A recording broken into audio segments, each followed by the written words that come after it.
All right, I'm for Taliaferro, Miss Taliaferro TV. I tried to warn y'all this morning that there was a controversial LaVar Ball interview in the atmosphere. They're not going to post it on the herd. For those my sports fans out there, this is more than just a video for the sports people. Anybody can kind of chime in. This is like the most trending thing right now in news. I'm going to be honest with you. I'm going to try to break this down as quickly as possible because I actually was on my television watching FS1 this morning, and I'm glad that I did because I would have missed a classic interview, and it was live. That bad boy was live. LaVar Ball went to the herd this morning to talk about how his son is only going to play for the Los Angeles Lakers. They're not working out for any other franchise. And I did a story on that this morning. And also the fact that he wants $3 billion now because he knows his son's going to be a Laker for his shoes. Now, as a Laker fan, I'm excited that we're going to get Lonzo Ball, but I'm kind of sick of his dad, all right? I'm sick of LaVar Ball. He talking too damn much. I think there's a thin line between marketing and what he's doing. He's just doing too much, all right?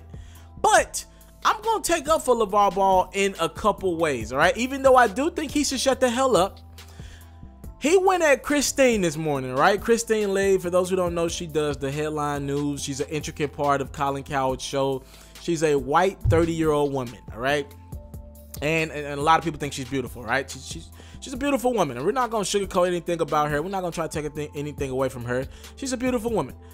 But I will say this, all right? And I haven't come out public. This will be my first time coming out publicly about this. I have my beliefs.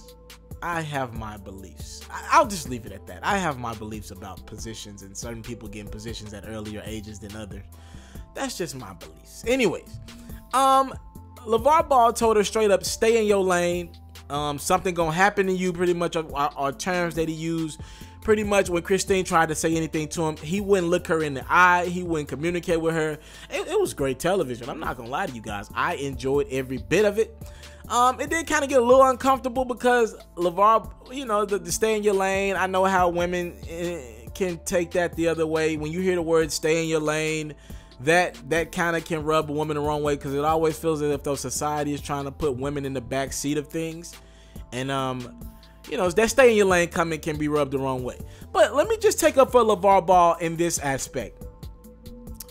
You know, Colin and giving his opinion with over 20 plus years in the business is one thing. But I don't know anything about Kristine, and maybe I just missed her work that she put in and I didn't catch it.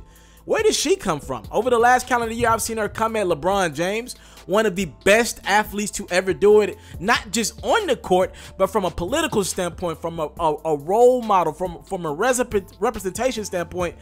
Who's done it better than LeBron James? I've seen her come in, and you know, she's on Speak for Yourself a lot.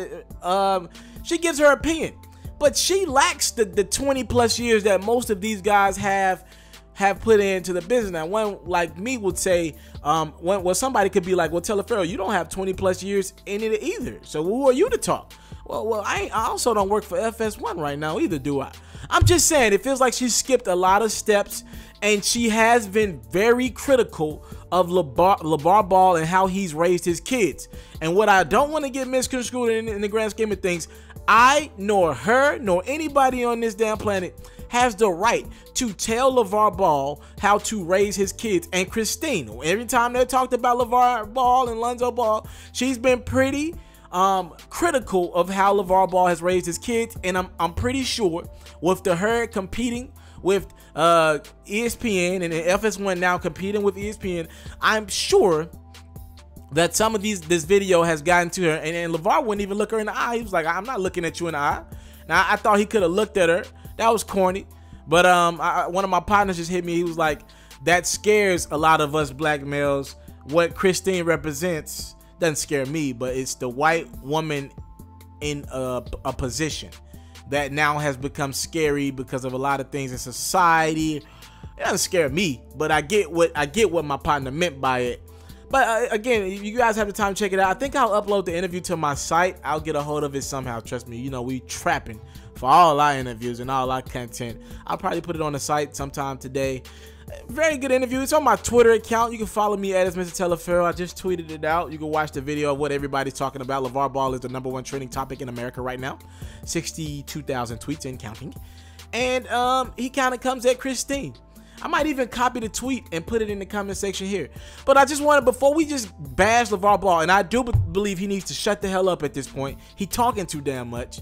And I say that with all respect. How do you say shut the hell up and respect? Anyways, but I just want y'all to look at the other side of things. He has to watch on television a 30-year-old white woman talk about how he needs to raise his kids. All right? You can understand why there's a level of privilege that's rubbing LaVar Ball, a 50-year-old black man, the wrong way of how a 30-year-old white woman who's at the top of the sports profession pretty much, who looks like she pretty much skipped some hurdles. I'll say that the nicest way I can, and I'll respect the Kristine in her position. I like watching her on television. She's fantastic to watch from the standpoint of, I like when she's a great moderator. I will say that, absolutely. But we can't act like she ain't skipped some steps. And we can't act like her looks didn't have a part of that. I'm just being honest about the thing, all right? So, again, you got the right to comment your responses below. Thank you for the time, love, support. I don't take it for granted. Again, subscribe to my channel, closing in on 70,000. Thank everybody who's helped me in this journey. I'll put the link to the interview once I find it, and maybe I'll copy my tweet in right now, though. I'm out. If you're looking to book me for an interview video or by phone, if you're looking to have your music or your skill featured on my daily podcast, if you're looking to book me for a speaking engagement to help motivate some kids, if you're looking to have me rock some of your clothing to help promote your brand, make sure you hit me up at booking@itsmrtaliaferro.com. Again, that's booking@itsmrtaliaferro.com.